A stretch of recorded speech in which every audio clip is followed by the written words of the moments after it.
Bonsoir. Merci d'être notre invité ce soir sur Monaco Info. Vous êtes pour ainsi dire venu en voisin, hein?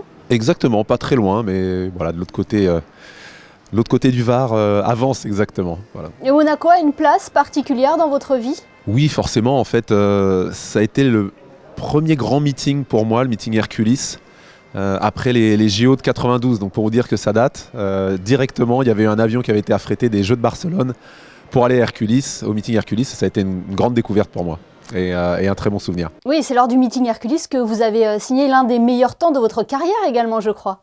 Oui, exactement. Ça a été aussi en retour de championnat du monde, juste après le titre mondial en 1997.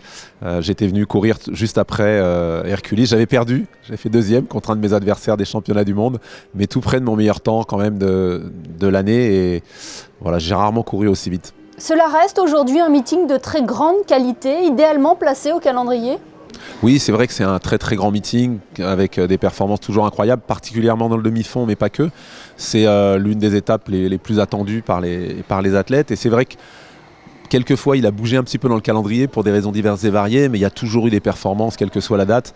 Il y a une atmosphère particulière et voilà, un talent d'organisation incroyable avec Jean-Pierre Chebel et toute son équipe notamment. Stéphane Diagana, la Principauté, a annoncé récemment sa candidature pour être capitale du sport en 2025. Est-ce que selon vous, Monaco est une terre de sport ? Oui, je crois qu'il y a quand même des très très grands événements à Monaco. Bien sûr, j'ai parlé d'athlétisme, il y a la Formule 1, il y a le tennis. Voilà, il y a peu d'endroits qui, sur un territoire aussi resserré, accueillent des événements aussi prestigieux que ceux que je viens de citer. Et il y en a bien d'autres, bien sûr. Donc oui, on peut dire que c'est une terre de sport. Un mot sur les derniers résultats de l'équipe de France d'athlétisme au championnat du monde de Budapest. Il vous avait amené à soulever un problème profond. C'est le manque de la place du sport dans notre société, et ce, dès le plus jeune âge. Exactement, je crois que ça pose la question de la place du corps dans l'enseignement. On apprend essentiellement la vie assis sur une chaise, et je crois qu'il y a pas mal de choses qui s'apprennent différemment, que ce soit par le théâtre, par la danse, par la musique, par le chant, et bien sûr par le sport. Donc c'est vraiment la place du corps, et forcément la place du corps, elle est tellement importante dans le sport. Je crois il y a certaines sociétés qui ont compris toutes les vertus éducatives, toutes les contributions éducatives du sport sur le plan de la santé déjà. C'est un enjeu de santé publique aujourd'hui plus que jamais, mais aussi sur le plan de la citoyenneté, de la capacité à aller chercher des ressources au fond de soi, à respecter des règles, à s'inscrire dans un cadre.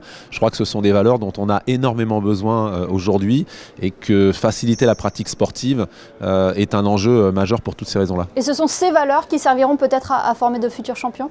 Oui, bien sûr, de futurs champions, des citoyens avant tout. Voilà, mais bien sûr, de futurs champions, ça part de là. Mais il faut qu'il y ait cette reconnaissance, et c'est un problème culturel. Tous les pays qui reconnaissent les vertus de la pratique sportive, bien encadrées, avec des gens qui sont bien formés pour accompagner les jeunes dans cette pratique, ces pays sont en avance sur les résultats sportifs de manière évidente, puisqu'on y fait une place à l'école, dans les murs de l'école, et puis surtout hors des murs de l'école, c'est-à-dire que les rythmes scolaires permettent de pratiquer aussi hors de l'école, dans des pays où on quitte les cours à 14h ou à 15h, ce qui est loin d'être le cas en France, avec bien souvent en plus des devoirs en quantité qui rendent la pratique presque impossible. Stéphane Diagana, vous êtes donc l'une des nombreuses personnalités invitées au Sportel. Quel genre de consommateur de sport à la télévision êtes-vous ? Alors je pratique plus que je ne regarde pour être juste, mais j'aime beaucoup regarder. Bon, voilà, il y a quelques sports que je pratique et forcément que je regarde, donc je pratique moins mais que j'aime beaucoup. Je regarde pas mal le tennis, je regarde le cyclisme, en particulier le Tour de France, parce que voilà, je fais beaucoup de vélo, mais aussi le football, le rugby forcément, quand il y a des matchs de la qualité comme on a pu voir notamment lors des quarts de finale, même si la France a perdu, ça reste du sport vraiment avec des émotions à un très haut niveau. Et voilà, j'aime ça. Je suis bien sûr supporter de l'équipe de France, mais je suis capable, même dans la défaite, de reconnaître la victoire des autres, et puis surtout la qualité du jeu qui a été proposé. Et voilà, je suis un amoureux du sport pour ça aussi. Et s'il y avait une séquence sportive, une image à garder en tête cette année, laquelle serait-elle ? Pour moi, le grand moment d'émotion, ça a été le dénouement du concours de saut à la perche. Forcément, j'étais commentateur à Budapest du concours de saut à la perche femmes. entre Nina Kennedy, l'Australienne, et Katie Moon, l'Américaine, où finalement elles ont choisi d'un commun accord, mais on ne savait pas du tout comment ça allait se passer, c'était très indécis, de ne pas disputer de barrage pour se départager pour la première place. Donc il y a eu 2 médailles d'or de distribuer, mais beaucoup d'émotions dans ce moment-là. Eh bien, merci beaucoup Stéphane Diagana d'avoir été notre invité ce soir sur Monaco Info. Merci à vous, merci de votre invitation.